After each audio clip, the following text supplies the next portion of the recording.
पडळकरांच्या विरोधात जयंत पाटील समर्थक आजही आक्रमक आहेत। पडळकरांच्या वादग्रस्त विधानानंतर पाटलांचे समर्थक आक्रमक झालेत। ईश्वरपूर पेठ नाका परिसरामध्ये रास्ता रोको आंदोलन केले जात आहे। रस्त्यावर टायर जाळत गोपीचंद पडळकरांच्या वक्तव्याचा निषेध करण्यात आलाय।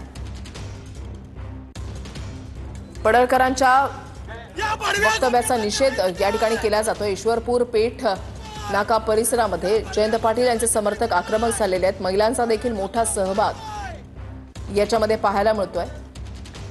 ही थेट दृश्य जी आहे ते आपण या ठिकाणी पाहताय। गोपीचंद पडळकर यांनी वादग्रस्त वक्तव्य केलं आणि त्याच्यानंतर जयंत पाटील यांचे समर्थक हे आक्रमक झालेत। कालही जत आणि ईश्वरपूरमध्ये आंदोलन करण्यात आलेलं होतं। गोपीचंद पडळकर यांच्या वक्तव्याचा निषेध करण्यात आलेला होता आणि पडळकरांच्या विरोधात घोषणाबाजी केली जाते। फडणवीसांनी 13 वेळा समज देऊनही पडळकर ऐकत नाहीत। दबाव असूनही जयंत पाटील पक्ष सोडत नाहीत। जयंत पाटील पक्ष सोडण्यासाठी तयार नसल्यानंच अशी विधानं असा आरोप संजय राऊतांनी केलेला आहे।